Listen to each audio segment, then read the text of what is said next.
Makulimlim sa Marilaki, ah. Risky rin yun, yung ginagawa niya yung ala, yan nga. Nakaklik na asul, na siyemplang mga guys, oh. Kawawa naman na nakaibo. Tuloy natin. Aray ko. Walang may kagustuhan yan, oh. Naka-skinny jeans pa si Kuis, oh. Yun naman, oh, bumabangking daw. Pero tuhod lang yung ano eh, sumasayad eh.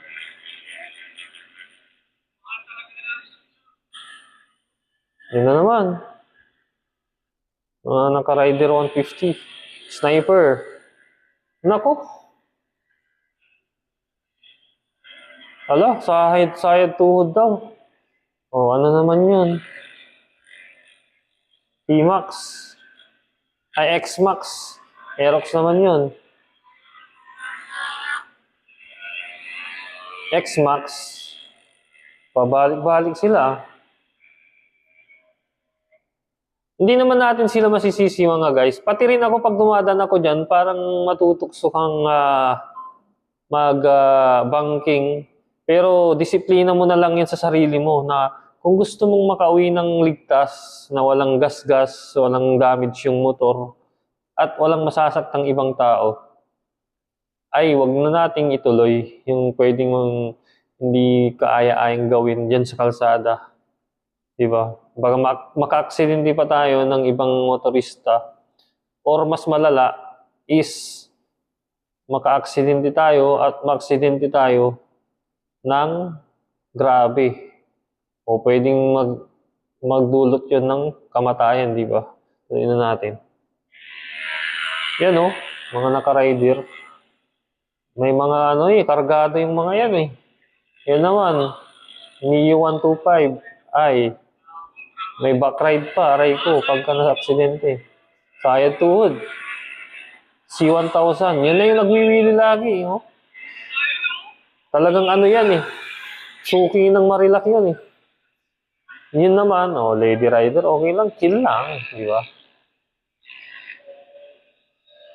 Yung C1000, sayad tuhod daw. Tapos X-Max. Ala! Yeah. Yan yung sinasabi ko, di ba? Di ba? Ulit.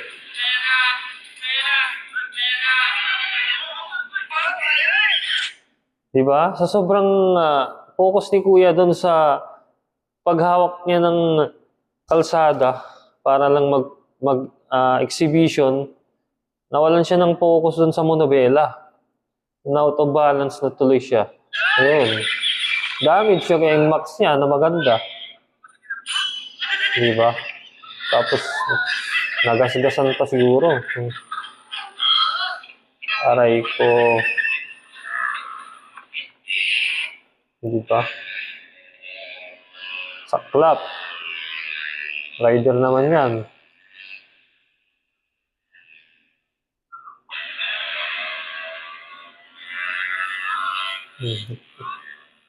Sagad na yung banking, eh, oh. Kulang na lang talaga, madulas yung gulong nila eh. Mapatid. Aerox naman yun. Naka-Aerox, oh, mga guys. Click.